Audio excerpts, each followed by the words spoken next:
Hello guys, जय बलिदान। हामी अहिले चाहिँ चेन्नईमा छौँ। चेन्नईमा हामीले चाहिँ एक्सन हेर्न मुम्बईदेखि आयौँ। स्टन्डर सामले डिजाइन गरेको यस्तो खतरा एक्सन, हामी त स्तब्ध भयो। 10 चोटि हेऱ्यो। हाम्रो एडिटर कार्तिकको अटे भयो। ஆக்ஷன் சீக்வன்ஸ் சூப்பராக வந்துருக்கு. நல்ல இதாக வந்துருக்கு.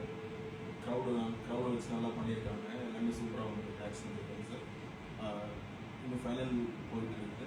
இன்னும் ஃபைனல் கட் பண்ணுறப்ப எனக்கு ஃபுல் இது கிடைக்கும். My friend.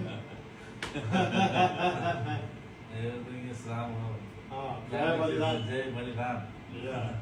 Very powerful climax, powerful content, powerful message.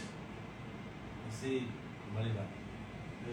अहिले आएर हामीले आफैले हेर्दाखेरि आफैले गरेका काम हो कि होइन भन्ने खालको चाहिँ एकदमै आश्चर्य भयो।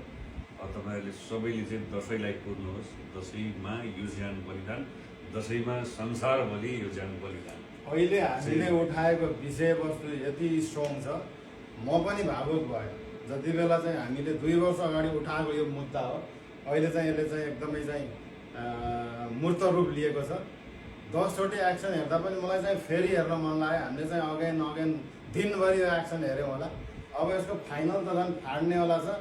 यो फिल्म कोहीसँग पनि कम्पेयर गरेर चाहिँ सकिँदैन। त्यस्तो बनेको छ, त्यस्तो डिजाइन भएको छ।